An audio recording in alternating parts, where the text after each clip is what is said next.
কৃষ্ণ কৃষ্ণ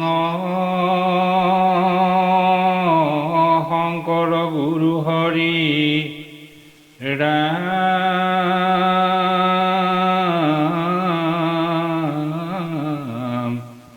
কৃষ্ণ শংকৰ গুৰু হৰি ৰাম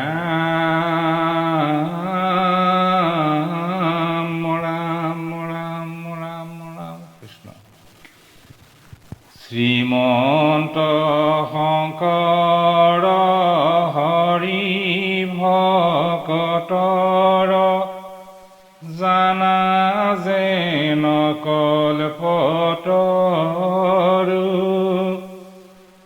তাহান্ত বিনাই নাই নাই নাই আমাৰ পৰম গুৰু ৰাম তাহান্ত বিনাই নাই নাই নাই আমাৰ পৰম গুৰু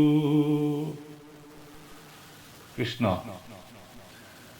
ওম নমো ভগৱতে বাসুদেৱায়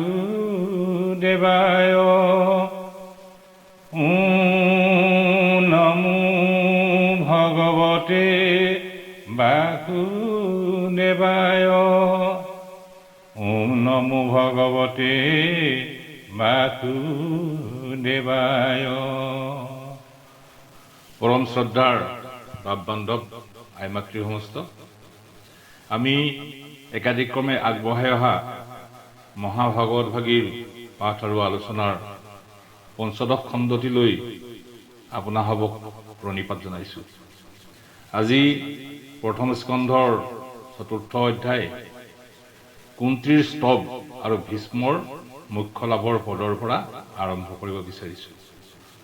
যোৱা ত্ৰয়োদশ খণ্ডত অৰ্থাৎ অশ্বত্থামাৰ শিৰোমণি কটা অধ্যায়ত ভগৱান শ্ৰীকৃষ্ণ আৰু অৰ্জুনে অশ্বত্থামাক হাত ভৰি একঠাই কৰি বান্ধি আনি দ্ৰৌপদীৰ আগত ঢুকুচাই পেলাই দিয়ালৈকে কাহিনীভাগ বৰ্ণনা কৰা হৈছিল। তাৰ পাছত কাহিনীভাগ বা ঘটনাই কি ৰূপ লৈছে তাকেই এই অধ্যায়টিত সুতমুনিয়ে নৈমিষাৰণ্যত ঋষিসকলৰ আগত বৰ্ণনা কৰি কৈছে। পদ নিগদতি সুত শুনি ইউ কৰি যত ক্ৰোধে ভীমসেন আহি সেহি সময়ত দখন চুবায়া বোলে কম্পায়া শৰীৰ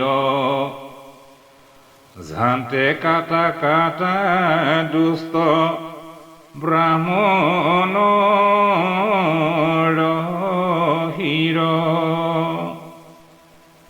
নিগদতি সুত শুনিয়োক ঋষি যত ক্ৰোধে ভীমসেন আহি সেই সময়ত দখন চুবায়া বোলে কম্পায়া শৰীৰ ঝান্তে কাটা কাটা দুষ্ট ব্ৰাহ্মণৰ শিৰ।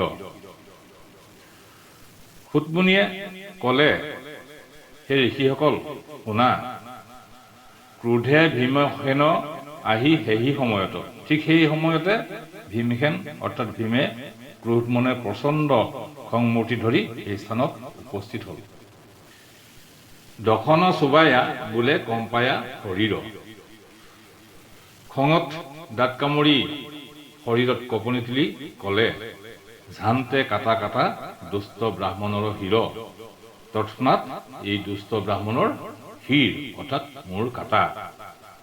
অৰ্থাৎ সুতমুনিয়ে ঋষিসকলৰ আগত কৈছে যে অৰ্জুনে অশ্বত্থামাক দ্ৰৌপদীৰ সন্মুখত ঢুকুচাই পেলাই দিয়া মুহূৰ্তত ভীমে ৰুদ্ৰমূৰ্তি ধৰি দাঁত কামুৰি শৰীৰ কপাই কলে, তৎক্ষণাৎ এই দুষ্ট ব্ৰাহ্মণৰ শিৰ কাটা।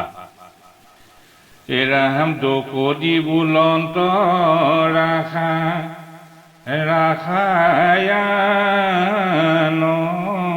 প্ৰাণ কাটা কাটা বুলি ভীমে পাইল নিধান দেখি কৃষ্ণে বেকত কৰিলা চাৰি হাত ভাংগন্ত কণ্ডল দুইৰো এৰায়ুত পাত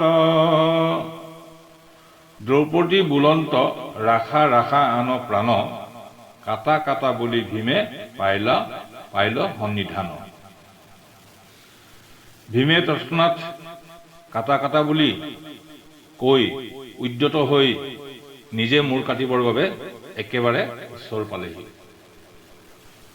তেতিয়া দ্ৰৌপদীয়ে অশ্বত্থামাৰ প্ৰাণ ৰাখা বুলি বাধা দিলে। দেখি কৃষ্ণে বেকত কৰিলা চাৰি হাত ভাংগন্ত কণ্ডল দুইৰো এৰা উৎপাত।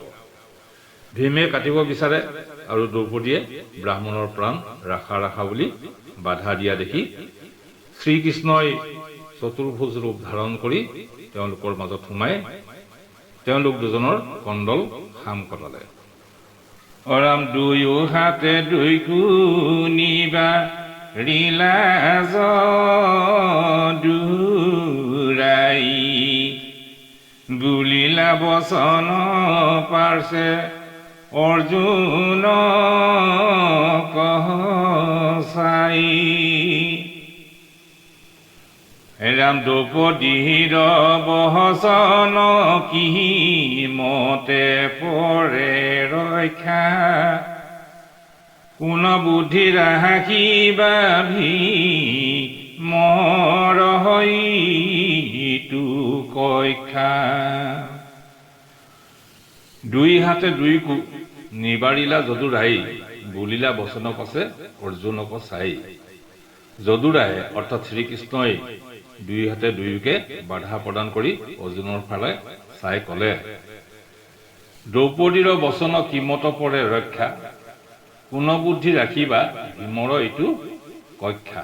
অৰ্থাৎ দ্ৰৌপদীয়ে ক্ষমা কৰা কাৰ্যটো কেনেকৈ ৰক্ষা কৰে আৰু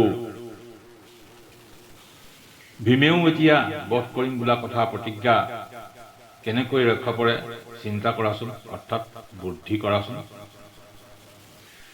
বুলিলা কাটি বুহিৰ আপুনি পূৰ্বত তিনি তত্ত্ব ৰক্ষায়া বেহে পৰে কেনমত মিলিল সংকট সখী চিন্তিও পাই যুধিষ্ঠিৰ ৰাজাৰ বহু জীৱায় অভিপ্ৰায়। বুলিলা কাটিব হিৰ আপুনি পূৰ্বত তিনি তত্ত্ব ৰক্ষা কৰে কেনেমত। তুমিও পূৰ্বতে অশ্বত্থামাৰ শিৰ কাটিম বুলি প্ৰতিজ্ঞা কৰিছিলা। এতিয়া এই তিনি তত্ত্ব কেনেকৈ ৰক্ষা কৰিব? এই তিনি তত্ত্ব মানে অৰ্জুনে পূৰ্বতে শিৰ কাটিম বুলি কৰা প্ৰতিজ্ঞা, দ্ৰৌপদীয়ে ক্ষমা কৰাটো আৰু ভীমে বধ কৰিম বুলি উদ্যত হোৱাটো, এই তিনিওটা কথা ৰক্ষা কৰাটো কথা কৈছে। মিলিল সংকট সখী চিন্তিও উপায় যুধিষ্ঠিৰ ৰাজাৰ বুজিবা অভিপ্ৰায়।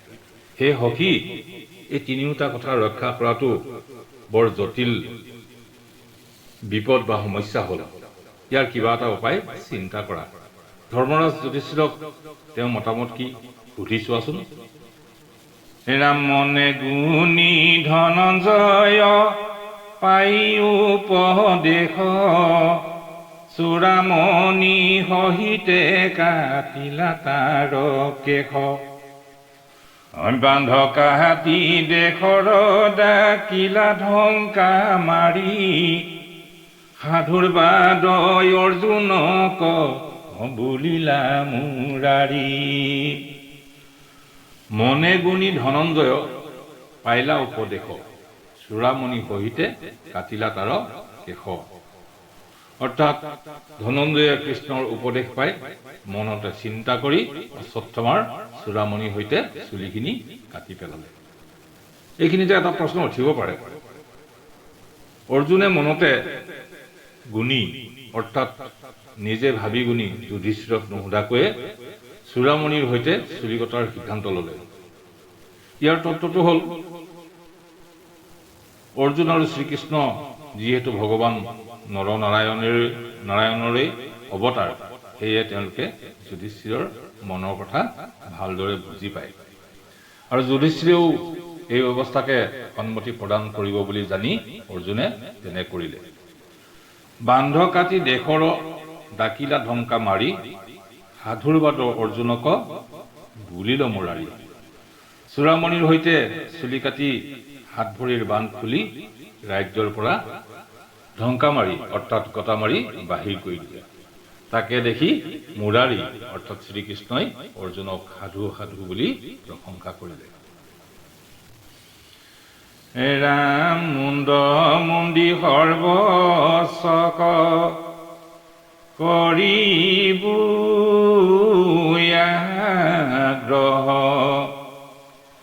অনিকালিব দেশৰ ভাঙ্গিবুতাৰ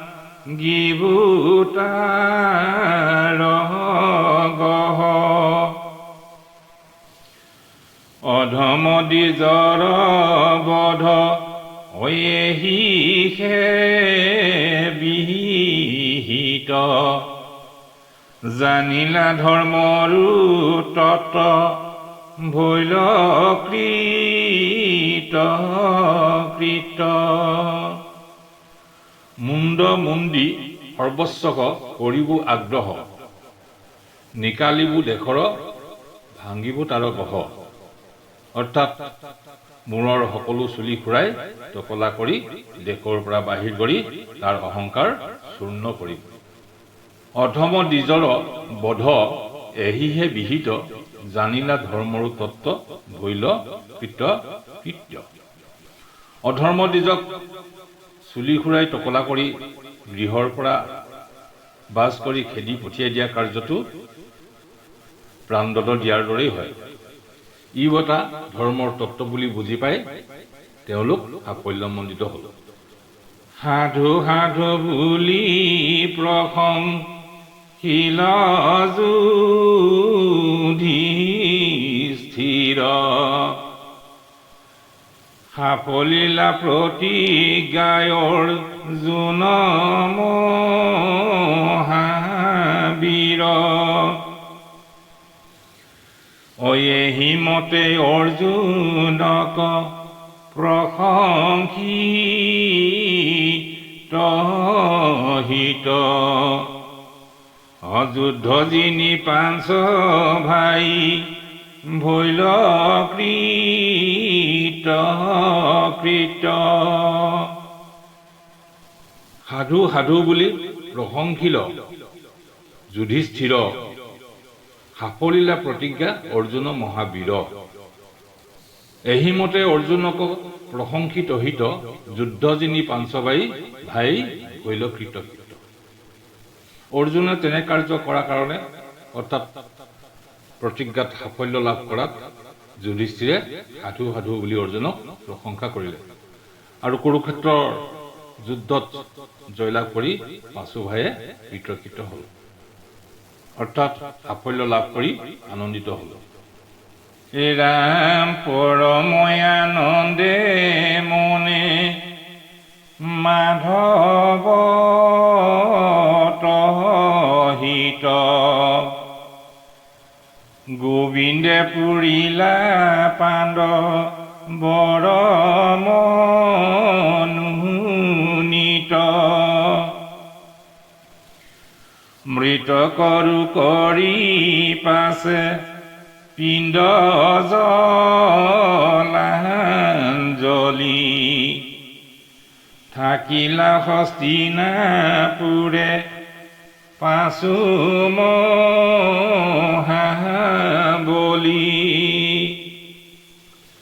গোবিন্দই অৰ্থাৎ কৃষ্ণই পাণ্ডৱৰ মনোৰথ পূৰ্ণ কৰাত আনন্দ মনে পাণ্ডৱেও গোবিন্দক নানাভাৱে পূজা কৰিলে আৰু যুদ্ধত মৃত ব্যক্তিসকলৰ পিণ্ড কাৰ্য সমাপন কৰি 5জন মহাবলী অৰ্থাৎ পাণ্ডৱে হস্তিনাপুৰত থাকিল। শ্ৰীকৃষ্ণও হস্তিনাপুৰতেই কিছুদিন আনন্দ মনে পাণ্ডৱৰ লগতে থাকিল। ৰাম পাছৰ বৃত্তান্ত ইয়াবে শুনা হবে ঋষি,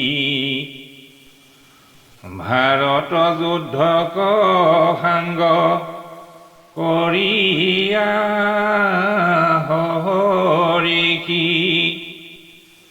দ্বাৰকাক যাইবে লাগি চিন্তি চক্ৰ পানী, যুধিষ্ঠিৰ নৃপতিত লৈলন্ত মেলানি। পাছৰ বৃত্তান্ত আবে শুনা হবে ঋষি, ভাৰত যুদ্ধক সাংগ কৰিয়া হৰিষি,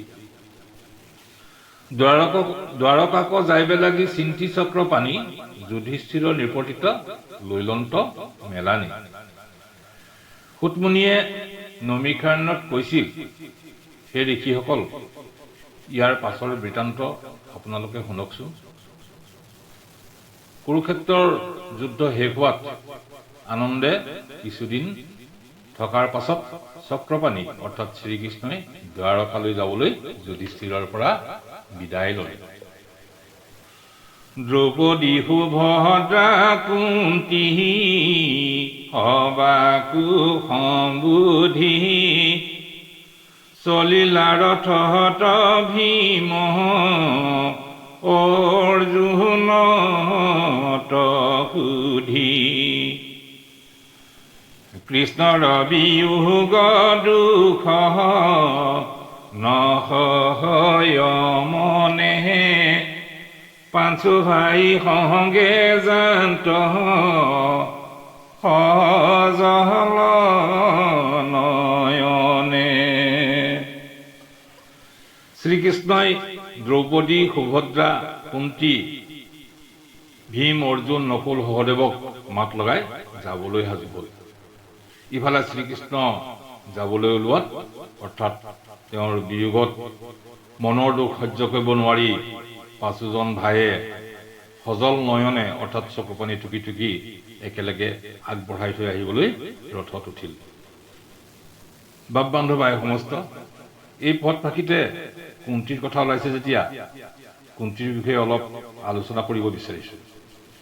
যে কুন্তীনো কোন, তেওঁৰ নাম কুন্তী কিয় হ'ল, কুন্তীয়ে সন্তান জন্ম দিবৰ বাবে দেৱতাক আহ্বান কৰা মন্ত্ৰ কাৰ পৰা পালে? আমি সকলোৱে জানো কুন্তী হ'ল শ্ৰীকৃষ্ণৰ পেহীয়েক। কুন্তীৰ আচল নাম আছিল পৃথা। তেওঁ যাদৱপুৰ সেনাৰ জীয়েক আৰু বসুদেৱৰ ভনীয়েক। যাদৱপুৰ সেনাৰ ভনীয়েকৰ পুতেকৰ অৰ্থাৎ কুন্তীৰ পেহীয়েকৰ পুতেক কুন্তীভোজৰ কোনো সতি সন্ততি নোহোৱাত কুন্তীক তুলনীয়া যি কৰি ললে। কুন্তীভোজে তুলনীয়া জীয়েক কৰি লোৱাৰ কাৰণে কুন্তীৰ আচল নাম পৃথাৰ ঠাইত কুন্তী নামে জনাজাত হ'ল। কুন্তী মহামায়া বা দুৰ্গা বা পাৰ্বতীৰ নৱম অৱতাৰ বা ঐশ্বৰিক শক্তিধৰ সিদ্ধিদেৱীৰ অৱতাৰ বুলি জনা যায়। কুন্তী জীয়ৰী কালত মানে পালিত পিতৃ কুন্তীভোজৰ ঘৰত থকা কালতে এদিন দুৰ্বাসামণি তেওঁলোকৰ গৃহলৈ আহিছিল। দুৰ্বাসামণি বৰ খঙাল আৰু তেওঁক সহজে আলপৈচান ধৰি মানে অপ্যায়ন কৰি সন্তোষ কৰাটো বৰ কঠিন। আৰু তেওঁক কোনোবাই আলপৈচান ধৰি সন্তুষ্ট কৰিব পাৰিলে আলপৈচান ধৰাজনক তেওঁ মনোমত বৰ প্ৰদান কৰে। সেয়ে পিতৃ কুন্তীভোজে মুনিক আলপৈচান ধৰিবৰ বাবে কুন্তীকে দায়িত্ব দিলে। কুন্তীয়ে সদাচাৰী হৈ ভক্তিভাৱে দুৰ্বাসা মুনিক আলপৈচান ধৰিব ল'লে। কুন্তীৰ আলপৈচানত দুৰ্বাসা মুনি অতি সন্তুষ্ট হ'ল আৰু যাবৰ সময়ত এটি অথৰ্ব বেদৰ মন্ত্ৰ পুৰস্কাৰ হিচাপে বা বৰদান হিচাপে শিকাই থৈ গ'ল, যিটো মন্ত্ৰৰ দ্বাৰা কোনো নাৰীয়ে সন্তান জন্ম দিবৰ বাবে মনোমত মানে নিজৰ পচন্দৰ দেৱতাক আহ্বান কৰিব পাৰে। আৰু সেই মন্ত্ৰৰ দ্বাৰাই ৰজা পাণ্ডুলৈ বিবাহ হোৱাৰ পাছত কুন্তী পুত্ৰৱতী হৈছিল। এইখিনিতে এটা প্ৰশ্ন আকৌ উদয় হ'ব পাৰে, দুৰ্বাসা মুনিয়ে কুন্তীক সেইটো মন্ত্ৰহে দিব পালেনে বা কিয় দিলে? ইয়াৰ কাৰণ হ'ল দুৰ্বাসা মুনিয়ে জানে কুন্তী ভৱিষ্যতে যিজন পুৰুষৰ লগত বিবাহ পাশত আবদ্ধ হ'ব, সেইজন পুৰুষৰ নাৰী সংগমৰ দ্বাৰা সন্তান জন্ম দিয়াৰ সামৰ্থ্য নাথাকিব। সেয়ে এই মন্ত্ৰ কুন্তীক প্ৰদান কৰিছিল। আনফালে আকৌ কুন্তী হ'ল দেৱী দুৰ্গা বা পাৰ্বতীৰ নৱম ৰূপ, সিদ্ধিৰ অৱতাৰ। দেৱী দুৰ্গা বা পাৰ্বতী হ'ল শিৱৰ পত্নী, আনফালে আকৌ দুৰ্বাসাও হ'ল শিৱৰেই অৱতাৰ। গতিকে সিদ্ধিৰ মানৱী জনম কুন্তী যাতে মাতৃত্বৰ গৌৰৱৰ অধিকাৰী হৈ মানৱী জনম সাৰ্থক হয়, তাৰেই এই ব্যৱস্থা। পৰম শ্ৰদ্ধাৰ বাপ বান্ধৱ আই সমস্ত, আজিৰ পাঠ ইমানতে সামৰিছোঁ। ইয়াৰ পিছৰ খণ্ডত শ্ৰীকৃষ্ণক দ্বাৰকালৈ পাছু ভাইয়ে আগবঢ়াই থবলৈ যাওঁতেই কি ভয়ানক ঘটনা ঘটিল তাৰ বৰ্ণনালৈ আপোনাৰ সবৰ ওচৰত অহা খণ্ডত উপস্থিত হ'ম। কৃষ্ণ আপোনাসৱ সমস্তকে প্ৰভু কৃপাময়ে কৃপা কৰক, কুশলে ৰাখক, তাৰ এই প্ৰাৰ্থনা জনাই সামৰিছোঁ। কৃষ্ণ হৰি ৰাম কৃষ্ণ।